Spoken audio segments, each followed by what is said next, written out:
Здравствуйте, мои хорошие. Сегодня я хочу поговорить на такую тему, более мифическую, как сказать, да, то есть это русалки, это сирены, либо морские девы.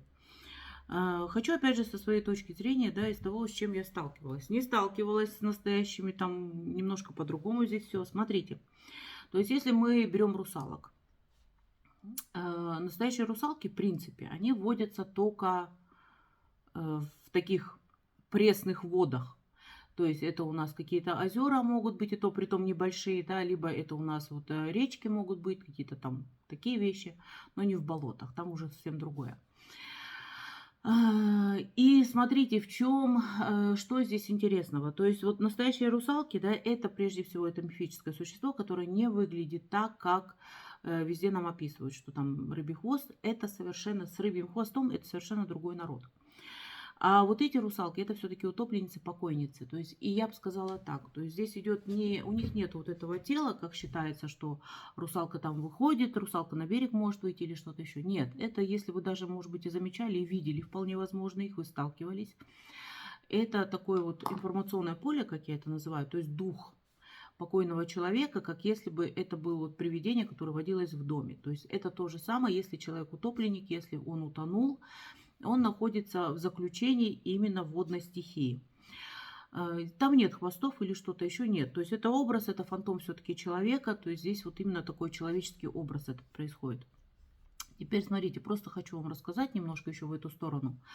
Когда вы иногда сидите при хорошей погоде, возле где-то озера, либо реки большой, и вдруг ни с того ни с сего над вот поверхностью появляется такая дымка, глубокая такая, да, не испарение, потому что есть испарение, мы тут физику никто не отменял, да, природоведение все изучали, но есть такое необычное, которое принимает форму такую, как она как меняется, притом достаточно плотная.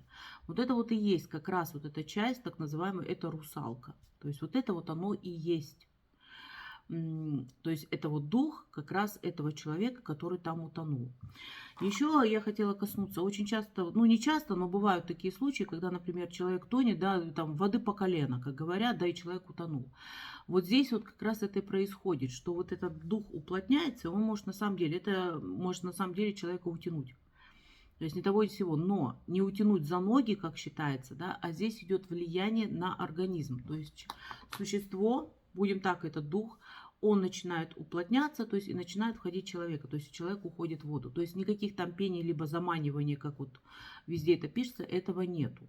То есть, потому что это как раз столкновение двух миров, как я это называю. Вот это вот к этому моменту. Такие случаи бывают. То есть сказать, что есть какие-то обереги, либо что-то еще от русалок, нет. Этого нету, то есть и не так уж их много, поверьте мне. То есть все это такое спокойное. То есть вот именно с таким образом я сталкивалась, да, это было.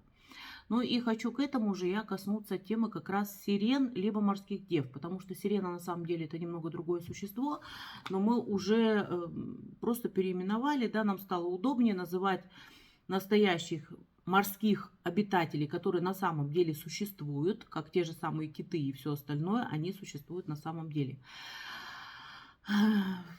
Так вот, там немножко другая система. То есть это настоящий народ, это живой, при, как говорится, при крови и плоти, которые вот обитают именно в морских, там в океане, в море, то есть там, где вот соленая вода, там, где невозможно практически человеку появиться, то есть либо вот где-то в глубине. Вот они и есть на самом деле. И у них на самом деле рыбий хвост.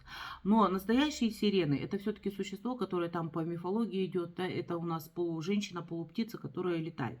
Просто опять же вот мы стало всем удобно, и мы вот переименовали сиренами, якобы русалки поют. Ой, ну вот сирены. Сирены, морские девы. Давайте морскими девами будем называть. Морские девы, которые поют. То есть там тоже разнополость есть, там совсем другая система. То есть нормальный народ, который живет там в своей среде обитания.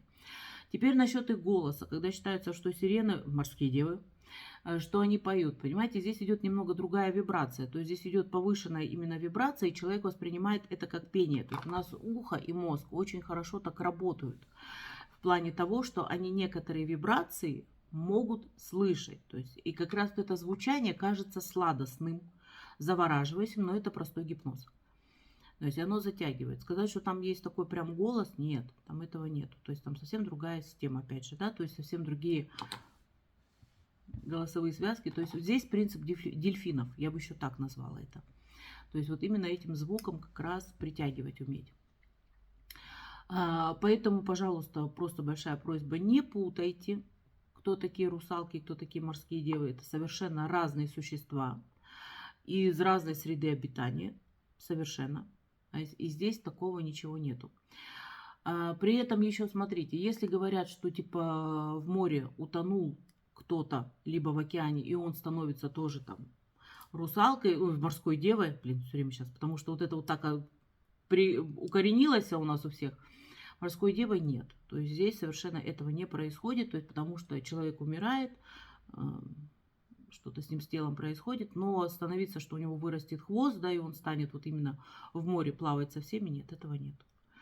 Так что, мои хорошие, возможно, я опять развеяла какой-то миф такой, возможно, кто-то со мной не согласен, но буду рада вашим комментариям, буду рада тому, что вы напишите, поставите лайки, подпишитесь на мой канал. На этом все. Увидимся еще в будущем. Еще существует очень много тем интересных, которых можно было бы затронуть. До свидания.